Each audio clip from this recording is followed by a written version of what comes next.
You're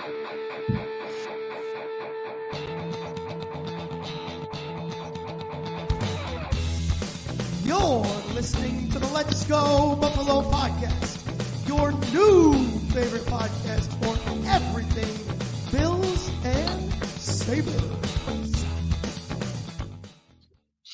What is going on, everybody? You're listening to the Let's Go Buffalo podcast, your favorite podcast for all things Bills and Sabres. We got a bonus episode coming at you today, focused on the Bills after some big news. But real quick, first, let's say hello to the fellas. We got Tom with us and a special guest, Dana. How you fellas doing? I'm doing great. Good, man. Light news day, right? Nothing really to talk about?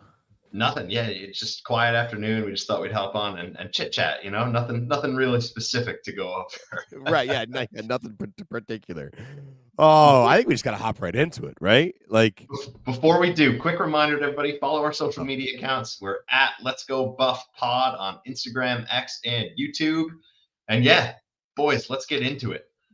So Stefon Diggs traded today to the Houston Texans. I saw a whole lot of April Fool's jokes 2 days ago, saying Diggs traded here, this way, everywhere, and now here comes one. It kind of felt like an April Fool's joke for a lot of reasons, but namely because of the return, I think. So the Bills send Diggs, a 2024 sixth rounder, and a 2025 fifth rounder to the Texans in exchange for one lone draft pick in 2025, and that's a second round pick. Tom, I'll start with you. Like, what are your thoughts on the package itself? Like, what does this mean? Before we even do that, like, I was just flabbergasted. I literally thought it was April Fool's. I hopped back in the truck. I was driving home with my wife, and she leans over and shows me this Adam Schefter tweet image on Instagram and saying that the Bills traded Stefon Diggs. I think there's no way. I thought it was absolutely just ludicrous. I thought it was there was no way that was actually true. And upon further review, I opened up my text messages and I had 82. A variety of Bills fans, friends all freaking out, and some non-Bills friends starting to jump on our grave a little bit. So yeah, it was all good. Yeah, for me, I was one of those texts that texted you, Tom, and Jake. Yep. When I saw it, first of all, I just had no idea that this was even possible given the Buffalo Bills' current salary situation. But looking into it further now, I guess they only have to eat $3.2 million more in cap by letting him go. But I couldn't fathom paying someone more than $30 million to not be on your team. Can you imagine? Man, that sounds like a sweet gig, Like, I don't know, somebody send me somewhere else to get paid, by somebody else. But I agree. This is unprecedented. It is the largest cap hit by a wide receiver, dead cap hit, by a wide receiver in NFL history to play for another team. It's never been done, which is why all along we've all been saying, Diggs, he's, whatever, he's doing his thing. But yeah, of course he's going to be here in 2024. And here we are. So yeah, man, I don't know. I think there's gonna be a little bit of a kind of a wandering, meandering conversation here, but well, I think let's start with the history. I mean, he's had a history of kind of, maybe he didn't always start the fire, but he certainly didn't put out the fire. He always kind of aloof to the media, and so there was just always swirling questions around him. And I saw I don't know true or not, but I saw that he asked for this trade. I think Joe Mixon, his new teammate there, said that he asked for a trade out. What are you guys' thoughts on that? I mean, has this been simmering under the surface for a while, you think? Did something happen? I mean, we obviously don't know the whole story, but what do you guys think happened? Yeah, I think there are always musings and little echoes of things here and there from Diggs' social media posts over the years. But as a Bills fan, you always just are kind of like, well, yeah, this is a guy who loves drama, loves being in the spotlight because he is a superstar, but he always comes to work. He's producing like crazy, at least historically. And so you just sort of, throw it under the rug. But now lo and behold, this year it seems like after seeing this trade, there was some truth to what he was saying, and we can get into a little bit of his declining numbers this past year, but yeah, I guess things were simmering, and a lot of the Bills' speech throughout the team and locker room was kind of like trying to keep it under wraps, maybe, and not letting the public hear that, like, actually what's going on. But yeah, actions speak louder than words. Tom? Oh, absolutely. Right. I mean, this, you don't trade somebody away for a 2025 second round pick and eat $31 million of dead cap without it being intentional, right? Without it being, that's not something you do on a whim. Like, all right, you know what? Fine. He asked for it. Let's go do it. Like, this was in Brandon Beane's mind. It's like, you cut off the arm, the gangrenous arm, and before you let the rest of it that's kind of spread to the rest of the body. Like, the guy just was not showing any leadership qualities that you'd want to see since that 2021 Cincinnati playoff loss, right? Like, you saw him lose his mind on the sideline, waving his arms at Josh Allen on the sideline, and stormed out of the locker room and, threw fits on social media, going back and forth with Trayvon Diggs about, come down, 14 should get out of Buffalo. Like, and it wasn't shutting it down, right? Like, and it was cute for a little while. It was cute. It's like, oh yeah, you know what? The guy's got fire, right? He's a dog, and yeah, he wants to win. But it's like, okay, then show up and do it, man. I don't know. We went as far as we did in 2023, not because of Stefon Diggs. Yeah, I mean, he look, he was great in the beginning of the year, but really fell off towards the end of the season and was invisible in the playoffs, if I can go that far. And has been, like, never has been like the guy, the reason we won a playoff game. It's always been Josh Allen, right? Like, and yeah, dude, his net has not showed up throughout the last three playoff losses, right? Where we've been kicked out of the playoffs. 2021 versus Kansas City, 13 seconds, 3 receptions, 7 yards on 6 targets. 2022 versus Cincinnati, the one where he threw his hands up in the air and got all mad at Josh Allen. 4 receptions, 35 yards, 10 targets. That is elite target share, right? Like, you are getting the ball, do something with it. 2023 versus Kansas City, nada. 3 receptions, 21 yards, 8 targets. I don't know, man. I honestly am more upset about the possible financial ramifications than I am about us getting rid of Stefon Diggs. Yeah, let me just interject here real quick and be the devil and the angel. To be fair, when people are game planning for your team, a very common thing is just to take away the number 1 wide receiver, especially in the playoffs in a super high intense moment. So I'll give him a little leeway for that. And I love the guy for what he's done for the Bills organization over the last few years. Agreed. But yeah. Like, I wish he was, well, we won't go into that, but it is what it is, basically. And this is going to be a turning of a page of a new chapter. And I was actually kind of excited knowing that Bean was, making more cap room. Maybe we would sign like somebody else, maybe a defensive tackle or something. But lo and behold, we needed $3 million more in cap savings to make this move. So here we are. So let's talk about the way forward and what this might mean. So you mentioned that there's dead cap. You mentioned that they have to add $3 million. So talk to me about the cap this year and beyond. How does this trade affect our team this year, and what does it do for our long-term outlook? So this year, before we traded Stefon Diggs, he accounted for about $28 million in dead cap, which, just to kind of give a little bit of a context of dead cap, it's the amount of money that has already been paid out to that player that is gone. Like, we're not it's not currently being paid, and it's already been accounted for on the books, and cannot be changed in any way. It's money that it is there. It can be pushed forward, but it cannot be pushed backwards, right? You can't take it away. You can't get rid of it. You can't trade it to the Texans. But now that we did trade Stefon Diggs, the way his contract was set up, he accumulated another $3 million. So we're at $31 million in dead cap in 2024. A lot of Stefon Diggs for him to go play in Texas.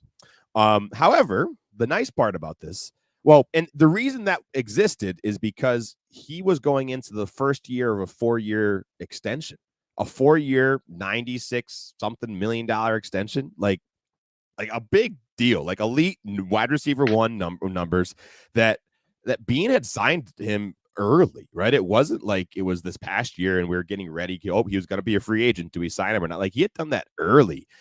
Probably. I don't, and this is conjecture. I'm fired up. I will come down probably in a week or two, but I'm fired up. Like Bean did not have to extend Diggs when he did. Like he could have absolutely sat on his hands, let this year happen. Right. And I would imagine that he was pressured into, maybe not pressured. Maybe he thought it was an idea of let's get Diggs to buy into this team and be here and let's fire up all the Kumbaya Buffalo vibes. And he didn't, he didn't, right? He didn't have to do that, but then he did. And so anyway, okay. All that being said, $31 million of dead cap in 2024 for the first year of his deal. But because we traded him, we're zero dead cap in 2025. Nothing, not a cent. So gone from the books after this season entirely. Yeah. And we've already seen Bean make a couple moves, like not restructuring Josh Allen's deal as much as he could have and saving cap space for next year. Like he's already making room for 2025. And I think this is, this clears up a lot. It's like $18-19 million of cap space next year. Like it does clean up quite a bit. So do you think this is solely a situation where the relationship was broken? It wasn't going to be rectified. Let's clear them out. We'll have to eat the cost. Maybe you take a small step back, or at least you don't take a big step forward this year, and then you plan ahead to really surge ahead in 2025. Like, what do you think this does to the competitive nature of the team for 2024? Yeah, I think the mindset. Well, I think there's two things going on. One has to be the drama surrounding Stefon Diggs and wanting out of Buffalo.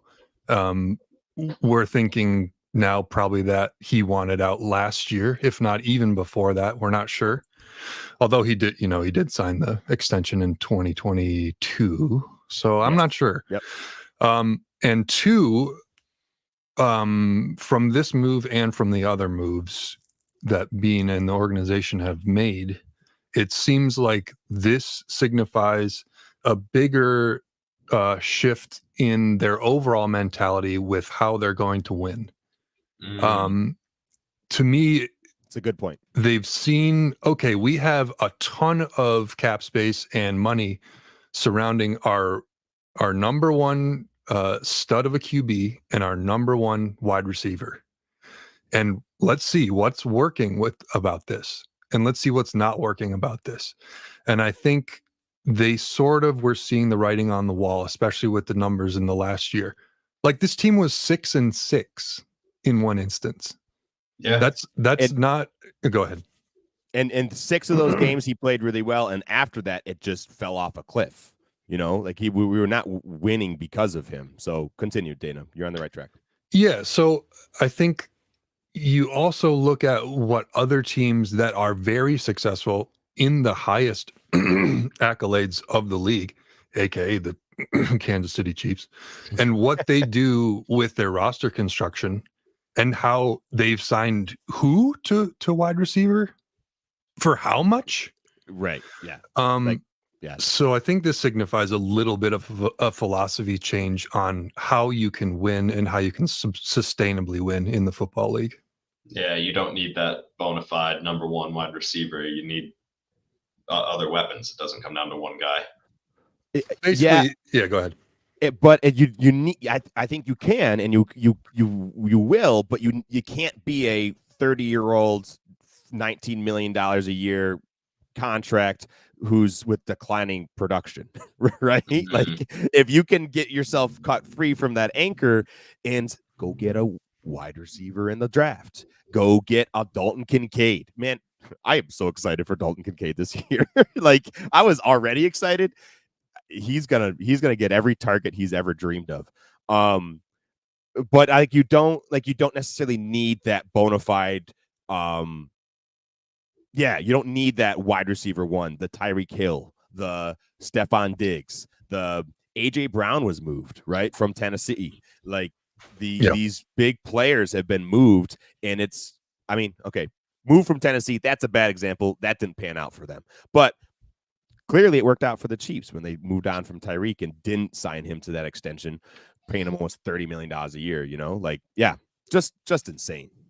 I will also just say different NFL teams are in different places in their life cycle. And you look at this trade and you look at both teams and what they got, and I don't think there's a clear loser. The Texans, they have a QB that's a stud that's making peanuts a year. And you can get super aggressive in your roster construction and pay one person, 8-9% of your cap as a wide receiver when you have a stud at QB that you're not paying. When you have Patrick Mahomes or, Josh Allen, if you do that, most of your eggs are in that basket of that guy, and it has to work. It has to be dominant. And if it's not, then you don't have much cap to play with. Yeah. And you corner yourself, you paint yourself into that corner of that's your only solution and there's no other way out, as opposed to opening the doors for multiple solutions, which, I mean, in a league where there's so many injuries, so many unknowns, so many variables, giving yourself a opportunity to win in different ways, I think is cool. Yeah. I agree. I think you're right. I don't think this was a bad deal either way. Especially, they also get a veteran wide receiver. Now, I am questioning his leadership skills, but he's going to go in and be able to, help that rookie QB really come to life, right? And help him along in the same way that John Brown and Cole Beasley did with Josh Allen. And Stefon Diggs did, right? I think he was a big part of Josh's trajectory. But and then I also at first, I know all of us were sticker shock with the details of this trade. A second round pick in 2025, it felt like peanuts, right? However, if you look at other wide receiver trades that have happened recently, it maybe is not as disgusting as we may all want it to be, right? We think, oh yeah, let's trade Stefon Diggs and it's like fantasy football and we're gonna get 2 first-round picks and they're gonna send us a cake. Elijah Moore was traded for a pick 42 and 74 swap. Calvin Ridley was traded for a 3rd and a 5th. Keenan Allen, who I might kind of put in a similar bucket of Stefon Diggs, like an elite wide receiver around the same age. I think he's a year older than Stefon Diggs, but pretty close, a 4th round pick. Amari Cooper, 5th round pick, traded to the Browns. Brandon Cooks, 5th and a 6th. Jerry Jeudy traded for a 5th and a 6th. So Stefon Diggs traded for a future 2nd. The problem is live with this it year. I'm coming around. I've been fiery about other things this conversation, but I'm coming around to that compensation, particularly because it does seem like it opens up some other options. And so on the options front, it's maybe not a terrible return. So for this year, clearly now a need for the team is at wide receiver a bit. Obviously changing the mindset, like you said, Dalton Kincaid getting more targets, but there probably is a need for wide receiver. Does this reorder kind of where you think the team should be looking at the draft priority wise? Is it almost guaranteed a 1st round wide receiver now? Where what's your mileage on the draft? And are there trades out there in the NFL? Are there players in bad situations that they might look to acquire? Talk to me about how the wide receiver room looks in 2024. Yeah, For me, you might not want to ask me this first. I have kind of a unique mindset as to the draft. I'm more of best player available, but I'm looking at this roster construction that we have right now with the weapons that we have, and I'm not unhappy. Like Curtis Samuel, Khalil Shakur, uh, the running back Cook, who's cooking. We got Kincaid. Those guys are guys that can make plays. I if I were Bean, I would not think that I had to go wide receiver in the first round. But that's just me. Tom, I what do you agree think? with you. I think as soon as you put yourself in a corner where you have to do something, you're going to make a mistake, right? I mean, so I think the word guaranteed or have to are the wrong words. I think it is more likely. I mean, dude, yesterday you and I did a podcast last night where we did mock drafts, and I think I said word for word that it's a 35% chance that maybe they go wide receiver 1 in round 1, but it has to fall right. I thought it was more likely that they would go D tackle or D end or somewhere else. I think that likelihood goes up. I think it's closer to 50-60% now. But I don't think you have to. I do think there's going to need to be additions to the room. We already, with Diggs on the roster, we were already saying we're gonna need something in the wide receiver room, right? A rookie pick would be awesome, but we didn't feel like it needed to be in the first round. That need is still there, and I think we now need 2, right? I think we now need don't have to be rookies. It could be another free agency signing, though. We're sitting at like $4 million of cap space. We're gonna get cap space once Trey White's deal release, hits in post June 1st. So we'll be up to like 14. So maybe there's some creativity that Bean can throw around there, but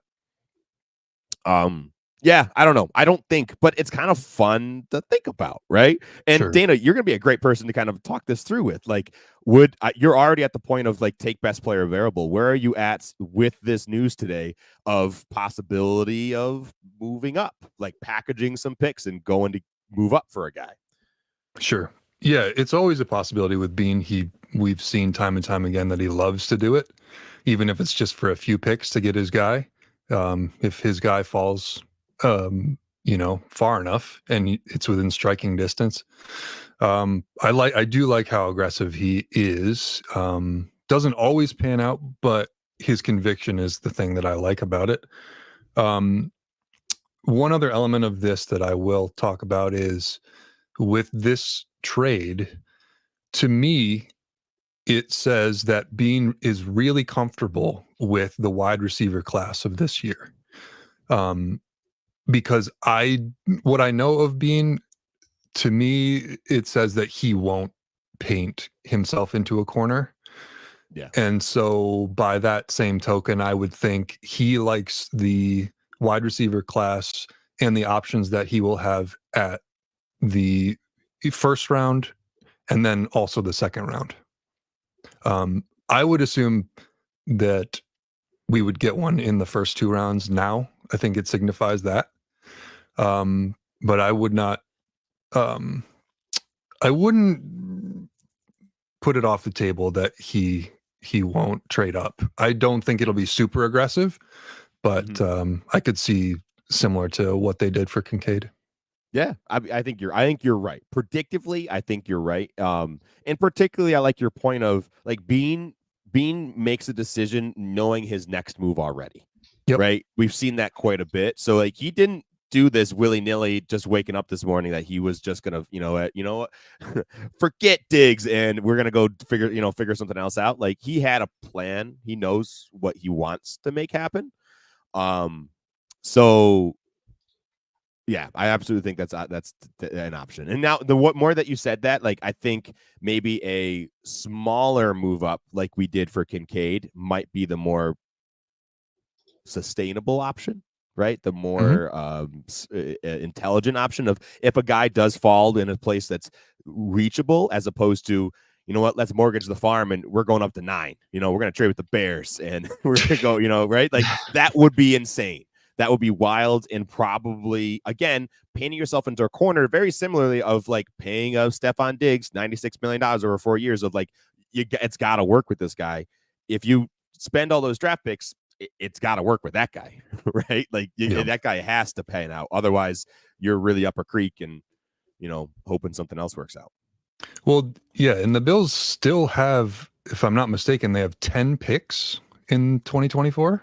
I think it's 11 with the comp pick we just got back, the 4th rounder for Tremaine. So, but then we just traded one.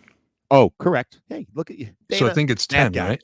Yeah, I think you're right. So it's like a first, a second, 2 4ths, 3 5ths, 2 6ths, and a 7th. And, that's enough firepower to move up a few spots in the first if he really wants to. Oh, yeah, totally. He absolutely could. And you know what? Like he could take this, second rounder he's getting next year and go take that too. Like that's firepower. Yep. Because he already has a second for next year. So, yeah, 2025 is a first, 2 seconds, 3rd, 4th, and 2 6ths. Like that's some material. I'm liking it. And knowing Bean, he's gonna move up somewhere. I just man, now it's just the unknown. You don't know. Like, what is he gonna do the right thing? Dear God, please do the right thing.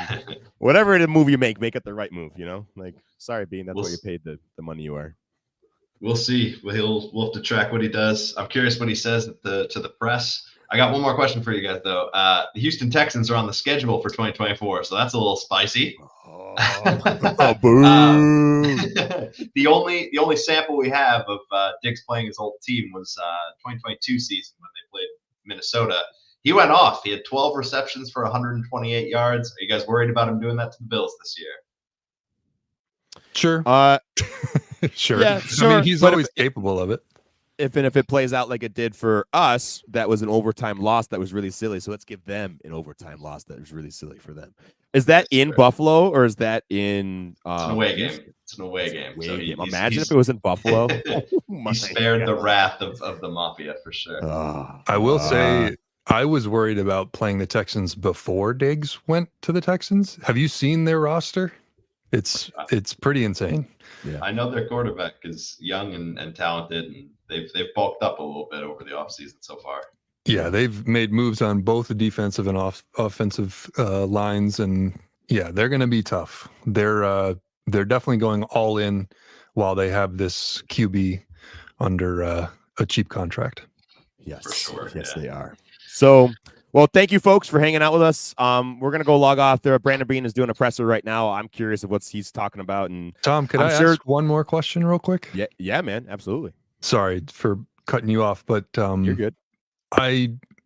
We've been talking about the X's and O's a lot of like what actually happened and what it means for the team, like technically on the field. But I don't want to overlook what this kind of move means sort of emotionally and in the locker room for a team like this. That's a very good point. And if it was the case that your star wide receiver one wanted out all last year, what does that do to the morale to sort of get rid of that energy? That's not nothing, right? That is a very real impact, particularly because you got to know that he said things, he did things, even if it was he was there and he was ready to work, but I'm sure it came out, right? I'm sure his teammates, we got a vibe from him. Yeah. So I don't want to play off the significance of that whole side of it as well, because these are people, these are men who feel. Yeah. Yes. And it affects their play on the field. So I'm hoping that the team will play even better this year in terms of that. You're right. Yeah. Coalesce in it. It doesn't need to be the same. I mean, it's been clearly we moved on of a lot of our Bills favorites this offseason. So it's going to be a new opportunity for a lot of players to step into new roles, new leadership spots, new places to really affect this team. And it could be really cool. Yeah. Looking for talented players that want to be where they are. That's right. Awesome.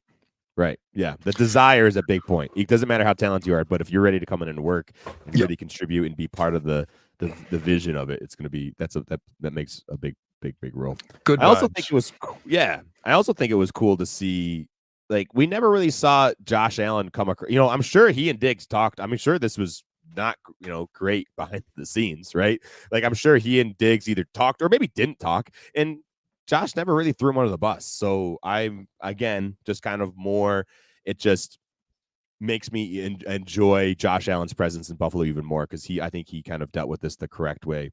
And maybe he didn't know about it really until, recently, but who knows? It was cool to see that he didn't really drag it, under the bus as well. Jake, have you ever been in a work setting where you have a team of people and one person just doesn't want to be there? Nothing that comes to mind. I generally been pretty lucky with my coworkers, so can't Sweet. really relate. But well, I have, and it sort of brings the whole room down. Yeah, man. But anyway, Take it away, Tom. All right. Well, we got a lot of new friends here watching us live, so we appreciate it. If you had fun, we do this all the time. We're live every week, and we drop podcasts on Spotify and Apple Podcasts. So please give us a follow, give us a like here on YouTube, or if you're on Twitter. We're all over the place, and we're a good hang. So we'd appreciate you riding along with us. Please give us a follow at Instagram, X, TikTok, YouTube, Spotify, Apple Podcasts, all that at Let's Go Buffalo podcast, Buffalo Buff with 2 F's. And these are my pals. That's Dana. This is Jake, and my name is Tom. And you're listening to the Let's Go Buffalo podcast. We're sending you love wherever you are. Go Bills, go Sabres. Let's go Buffalo.